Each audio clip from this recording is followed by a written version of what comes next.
Hello and welcome to The Space Above Us. Episode 71, Space Shuttle Flight 4, STS-4, the 500-pound stowaway.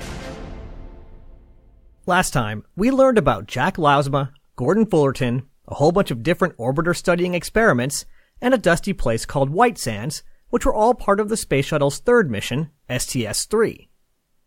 Other than its notable landing in New Mexico, STS-3 seems to have been a pretty under-the-radar flight. In a way, that's a good thing. Really, the one thing that all astronauts, mission controllers, engineers, and technicians want is a nice, smooth flight with no crazy stories to come out of it. But I do have to wonder if maybe this is where the public interest started to wane a bit. This is just me completely speculating, but you've got STS-1, which ushered in the next-generation spacecraft and restored America's place in space.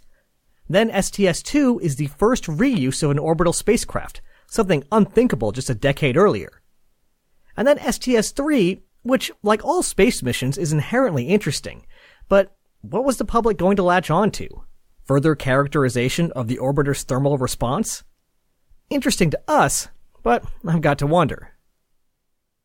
But don't worry, today's mission will make its own mark in the history books and will provide a few spicy moments on orbit.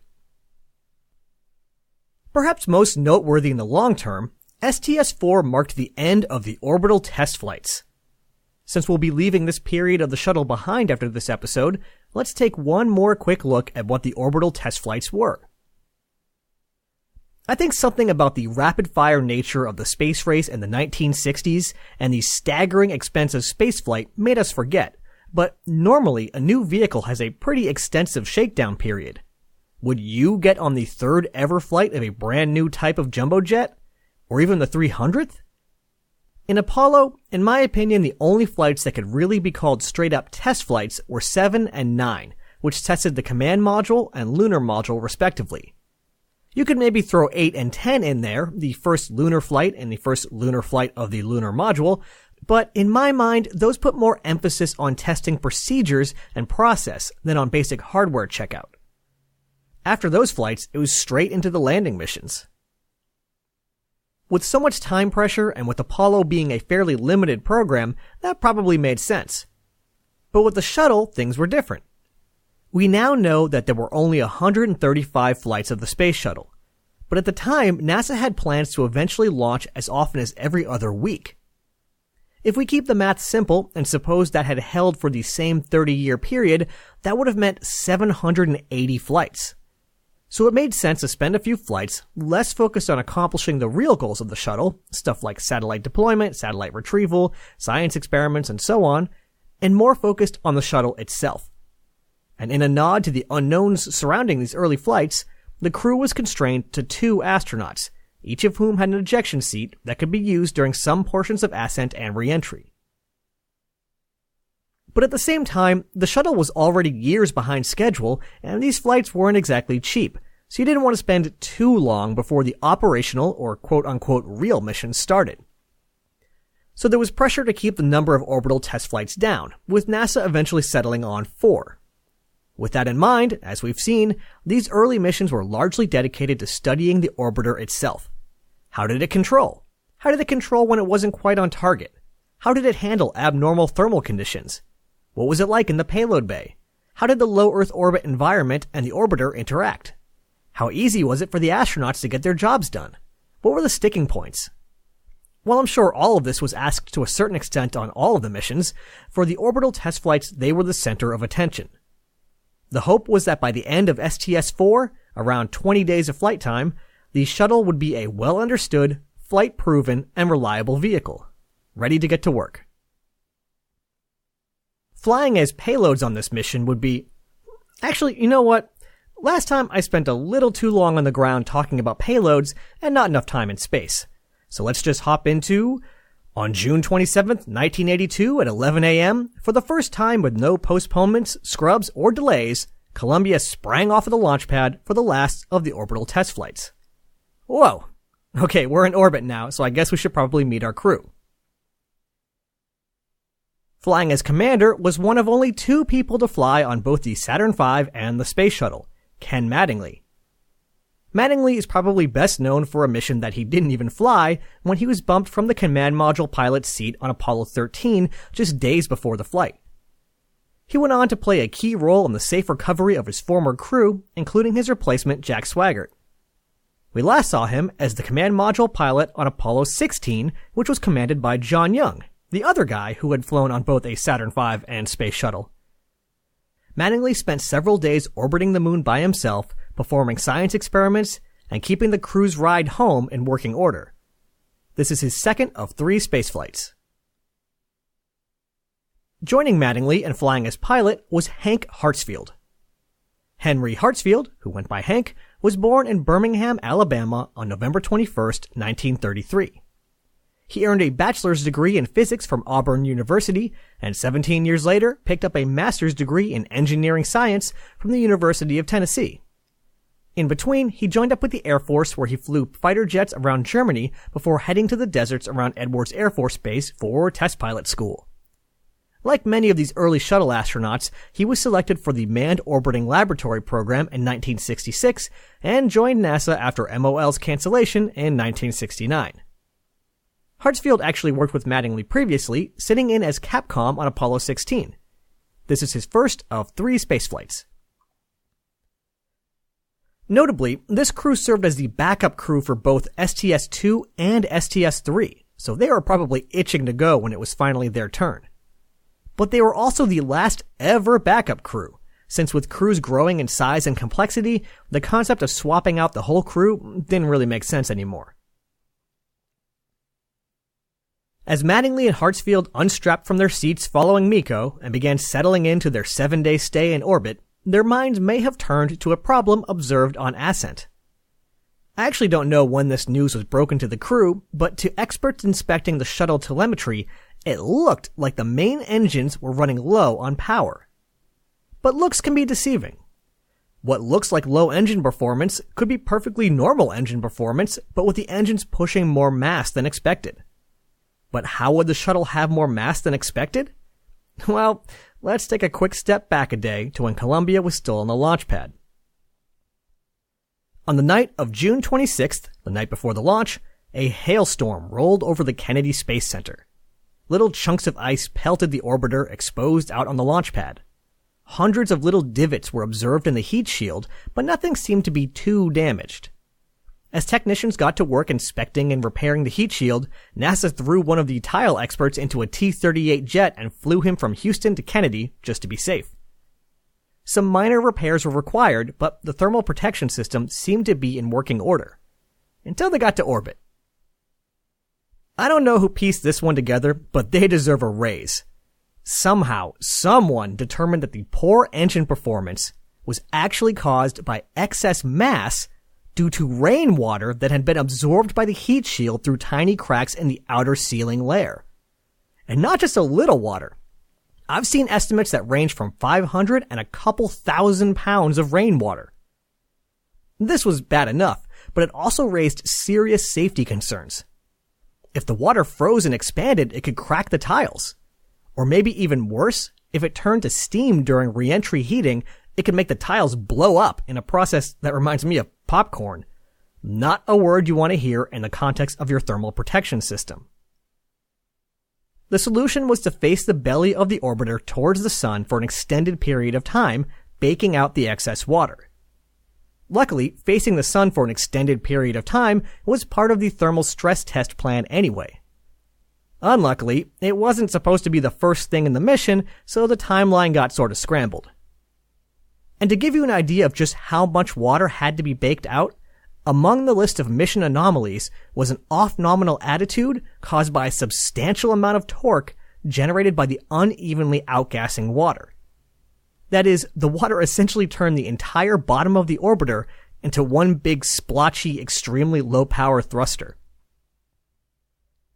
I'm going to go ahead and call this story a The Space Above Us special, because it's exactly the type of weird little side story that I love. I'd never heard of it before, and if it gets mentioned at all, it sort of gets mentioned in passing. But it's so strange and so interesting. Who would have imagined the shuttle launching with an extra 500 pounds of water stuck in the heat shield? One little side note, that wasn't the only issue with the ascent. Due to a problem with the main parachutes, both solid rocket boosters impacted the ocean at high speed and sank. This was a real bummer because, remember, the SRBs are reusable, so their loss wasted a lot of resources. Thankfully, this wasn't exactly a common problem. In fact, this was only one of 2 missions where the SRBs were not successfully recovered. While the heat shield underwent its depopcornification process, definitely the real name and not something I just made up, there was plenty of time to attend to the numerous payloads, experiments, and procedures included in this flight. The top priorities of STS-4 were similar to STS-3, characterizing the orbiter's response to extreme thermal conditions and better understanding the contamination environment in the payload bay. Notably among the payloads were the first classified shuttle payload, which I promised I wouldn't talk about anymore, and the first commercial shuttle experiment. The commercial experiment was called the Continuous Flow Electrophoresis System. Electrophoresis is a pretty neat technique for separating different fluids that have been mixed together. Imagine if you wanted to take a sample of some fluid and separate it out into its constituent parts so that they can be studied individually, or maybe you just want one of the fluids and need to get rid of the rest. There's a lot of different ways to accomplish this separation, but electrophoresis takes advantage of the differing response of the particles in the fluid to electric charge. If I understand correctly, the particles are basically dragged towards an electrode similar to a magnet. Since different compounds will react differently to electricity, some being dragged more quickly than others, you can kind of tease them apart into different groups. The only problem is that normally when you do this, you have gravity messing stuff up for you. Gravity results in things like convection currents, which might overwhelm the delicate movement induced by the electricity. So this payload was going to try it in space, where things should be a little easier. There was a thought that stuff like this might be so much better in space than on Earth that it could drive a whole new commercial industry for things like pharmaceuticals, producing super pure medicine in orbit. In this case, the fluid being tested was a bunch of proteins. Another first for payloads was the first Getaway Special. As I mentioned last time, the Getaway Specials were small standardized containers in the payload bay that sort of played a similar role to today's CubeSats. If you were at a university or in industry and wanted to fly a small, simple experiment in space, NASA wanted to make it easy to get that done. In this case, the slot was purchased by a manager named R. Gilbert Moore, who worked at the solid rocket booster manufacturing company Thiokol. Moore did a pretty cool thing and donated the slot to Utah State University so that students could get some hands-on experience with real space payloads. The students put together 9 experiments looking at stuff like brine shrimp growth, surface tension, and a bunch of other stuff. One thing I like to keep an eye out for when researching this show is funny little slice-of-life moments. Stuff that is typically too small to make it into most retellings, but that gives you a little more sense for what living and working in space is really like. One great source for this is a series of oral histories collected by the Johnson Space Center. I've been cruising around in these a lot lately, but I've also been reading a handy source that collected some of the best moments from the histories into a more approachable format. So it's time for another book recommendation. If you want to hear stories of the early shuttle era in the astronauts' own words, check out the book Bold They Rise, The Space Shuttle Early Years by David Hitt and Heather Smith. If David Hitt sounds familiar, that's because he was also one of the authors on Homesteading Space, which I found so invaluable during the Skylab episodes. Anyway, here's one of those little slice-of-life moments. Somewhat bizarrely, at least to me, these early flights did not include sleeping bags. Or if they did, there weren't enough for the whole crew. So the crew would either sleep in their ejection seats, find a place to wedge into, or just sort of float around. In this case, Ken Mattingly slept up in the flight deck, while Hank Hartsfield slept down on the middeck. To Mattingly's annoyance, despite settling in near the floor right behind the ejection seats, he kept waking up with his face pressed against the overhead windows at the aft of the flight deck. When they woke up, they compared notes, and Hartsfield had no such problems. I'll give you one chance to figure it out on your own. Here's a hint. The mission was continuing to test thermal responses, including the response of the orbiter to a passive thermal roll. Got it yet? It turns out that the axis of the roll passed right through the middeck, leaving the flight deck, let's call it 10 feet, off axis. This meant that even with the passive thermal roll being exceedingly gentle, it acted like a big centrifuge. Hartsfield, right on the axis, was unaffected. Mattingly, substantially off axis, was whirled further away from the axis, right onto the ceiling of the flight deck. It's exactly like those rides at the amusement park where it spins up and you get stuck to the sides, but, a lot slower. A less amusing and far more serious unpredicted event took place later in the flight. With the water baked out of the heat shield, the crew was free to return to the regularly scheduled thermal testing, and had spent a substantial amount of time with the outside of the payload bay doors facing the sun. Their reaction to excess heat was especially important for two reasons. First, they hold the orbiter's radiators, which are responsible for disposing of excess heat. So it was important that they could handle direct exposure themselves. But second, the payload bay doors were made out of a graphite epoxy composite material. Composites are great because they're a lot lighter than metal, but can be really tricky to build into large or complex structures. Plus, their thermal response was going to be different than the metal that made up the rest of the underlying orbiter structure. Hence the stress tests. Well, stressed they were, because when the time came to cycle the doors and make sure that they still closed, the port, or left door, had actually expanded enough in the heat to catch the orbiter structure, warping as the motors continued to close it. The crew immediately stopped the movement, but the damage had been done. This was very bad. A warped door wasn't going to seal properly, and likely meant a successful re-entry would be impossible. After a quick consult with the ground, the crew opened the door back up, which promptly sprang back into shape. Turns out, another thing that composites are good at is having a little flexibility. If the doors had been made out of metal, there's a really good chance that it would have just permanently bent, requiring the astronauts to improvise a solution. Incidents like this were to be expected in the early missions. After all, that's what the test flights were all about, but it's still a pretty scary moment. If any experts out there could tell me what the chances of the shuttle surviving entry with a half-open payload bay would be, please write in. As always, I'm at jp@thespaceabove.us. A week can pass in the blink of an eye when you're busy, so it wasn't long before the crew of STS-4 were packing to go home. Landing was especially noteworthy because the plan called for Columbia to land at Edwards on the 4th of July, Independence Day here in the States, where the crew would meet with President Reagan and the First Lady. In one oral history, Mattingly joked, quote, "It was no uncertain terms that we were going to land on the 4th of July, no matter what day we took off. Even if it was the 5th, we were going to land on the 4th. End quote. You don't want to disappoint the president after all.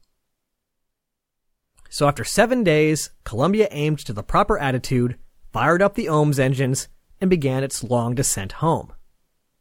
Today's landing would be a little more precise than usual. For the first time since the final Enterprise flight, a space shuttle would be landing on an actual concrete runway. As you'll recall, that landing didn't go so great, with Commander Fred Hayes running afoul of some long control feedback loops and getting into a dangerous pilot-induced oscillation. Enterprise's wingtips wobbled back and forth before a fairly hard landing, a return to the air, and then a second landing further down the runway. Mattingly hoped to have a decidedly less dramatic landing, so he must have been particularly distraught when during the final approach he was overcome by a wave of vertigo. I guess there's a reason why they require shuttle pilots to practice the approach thousands and thousands and thousands of times, both in the simulator and the training aircraft. It has to become second nature. So even if you're gritting your teeth while trying not to fall over or lose your lunch, you can still stick the landing. And he definitely stuck the landing. It was so gentle, only about 1 foot per second, that the crew weren't even sure that they were on the ground at first. 10,826 feet later, Columbia's wheels stopped. The vehicle was safed, the crew emerged, the President and First Lady were greeted, and the mission was over. And with that, the operational phase of the space shuttle could begin. Next time, we'll be discussing STS-5, the first shuttle mission with a crew of more than 2, and the first NASA mission with a crew of more than 3. Also, the first mission planned to deploy a commercial satellite and perform a spacewalk from the payload bay. And with the shuttle's safety proven to everyone's satisfaction, the crew was going to fly in comfort. The bulky pressure suits typically worn during ascent and entry would be left in the closet this time. The space shuttle was going to deliver on its promise of a shirt-sleeve environment, with the STS-5 crew of 4 launching with just a helmet and a fabric jumpsuit. It's time for the shuttle to get to work. Ad Astra, catch you on the next pass.